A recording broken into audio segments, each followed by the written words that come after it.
ఏదైతే కిర్లంపూడి పేరు వింటేనే ముద్రగడ ముద్రగడ అనేసరికి ముద్రగడ ఈ గ్రామానికే కాదు చుట్టుపక్కల ఉన్న గ్రామాలకు కూడా అత్యున్నతం అంటే సుపరిచితులనే చెప్పుకోవచ్చు. ఎందుకంటే ఒక కులానికే కాకుండా అన్ని కులాలను ఒకే తాటిపైకి తీసుకొచ్చి ఏదైనా మన కులానికే కాకుండా అన్ని కులాలకి కూడా అండగా ఉండాలనే ఆశతో ఉన్నటువంటి వ్యక్తి ముద్రగడ పద్మనాభం అని చెప్పుకోవచ్చు. అయితే ఈ రోజు మన మధ్యన ఆయన లేరు.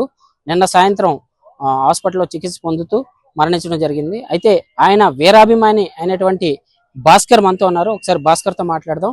సార్ భాస్కర్ గారు చెప్పండి, అసలు మీతో ఆయనకున్న అనుబంధం ఎలాంటిది? ఇక్కడ ఆయన నియోజకవర్గం ఎలా ఉండేవారు? ప్రత్తిపాడు నియోజకవర్గం ఉమ్మడి ఆంధ్రప్రదేశ్లో ఒక గుర్తింపు పొందింది అంటే ఒకటి అన్నవరం సత్యనారాయణ స్వామి, రెండు ముద్రగడ పద్మనాభం గారు. అంత ప్రత్తిపాడు నియోజకవర్గానికి ఉమ్మడి ఆంధ్రప్రదేశ్లో అంత గుర్తింపు తెచ్చిన ముద్రగడ పదవి కోసం కాకుండా ప్రజాసేవ కోసమే పనిచేశాడు. ఆయన ఆర్నెస్లు పదవిని ఏ రోజు పట్టించుకోలేదు.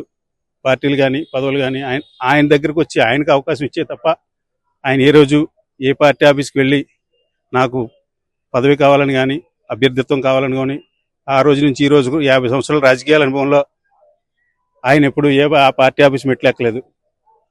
ఆయనకి రాజకీయ యోగం ఉంది కాబట్టి ఆంధ్రప్రదేశ్లో 4 సార్లు ఎమ్మెల్యేగా, అది కూడా మా నియోజకవర్గం ప్రతిపాడు నియోజకవర్గం నుంచి ముద్రగడ పద్మనాభం గారి తర్వాత ఈ రోజుకి ఆ స్థాయిలో ఎవరో మంత్రి కాలేకపోయారంటే అది ప్రతిపాడు నియోజకవర్గానికి ముద్రగడ గుర్తింపు ఎంత ఇచ్చారో మరి ప్రతిపాడు కాదు, ఉమ్మడి తూర్పుగోదావరి జిల్లా కాదు, ఆంధ్రప్రదేశ్ ప్రజలందరికీ తెలుసు. అలాగే ఆయన ఒక మార్గాన్ని ఎంచుకుంటే చివరి వరకు దానికే కట్టుబడి అవసరమైతే ఆయన వ్యక్తిగతంగా కానీ ఆర్థికంగా కానీ రాజకీయ జీవితంతో కూడా నష్టపోయినా కానీ ఆయన అనుకున్న సిద్ధాంతాన్ని నమ్ముకుని ముందుకెళ్లారు. 1978లో తొలిసారి ఎమ్మెల్యే అయిన ఆయన మేము అప్పటికి చిన్నపిల్లలం.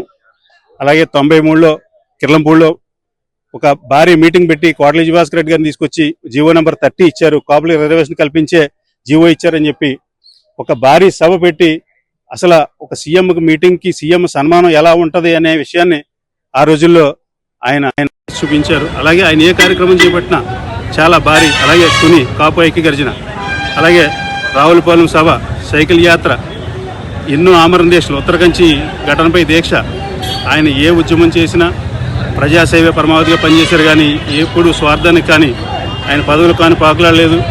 అలాంటి మహా వ్యక్తి పార్టీలకు అతీతంగా రాజకీయాలకు అతీతంగా మన ప్రాంతంలో ఉండడం అని పుట్టడం మన అదృష్టం. కానీ ఈరోజు ఆ మహానుభావుని కోల్పోయాం. చాలా బాధాకరమైన విషయం. మళ్ళీ ఇలాంటి నాయకుడిని చూడగలమా అని నిన్న వార్త తెలిసిన దగ్గర నుంచి మేము ఎంతో బాధపడి ఆయన గురించి ఎదురు చూసాం. ఈరోజు ఈ పరిస్థితుల్లో ఇక్కడ ఆయన ఇంట్లో ఉండడం అనేది మాకు చాలా దురదృష్టకరం అని భావిస్తాం. అయితే దీనికి సంబంధించి ఎంతో మంది కుటుంబాలకి నీడనిచ్చినటువంటి వ్యక్తి ముద్రగడ పద్మనాభం అని చెప్తారు. ఎంతో మందికి ఉపాధి కల్పించినటువంటి, ఎంతో మందికి జాబులు ఇచ్చినటువంటి పరిస్థితి అయితే ఆయన నెలకొన్నారు. అయితే ఈ సందర్భంలో ఈ చుట్టుపక్కల ఏదైతే గ్రామాలు అంటే కిర్లంపూడి ఒక్క గ్రామానికే కాకుండా ఆయన అన్ని రాష్ట్రాలకు సుపరిచితులుగా ఒక కాపు నాయకులుగా ఉన్నారు. అయితే ప్రస్తుతం ఆయన ఇక మన మధ్యలో లేరు.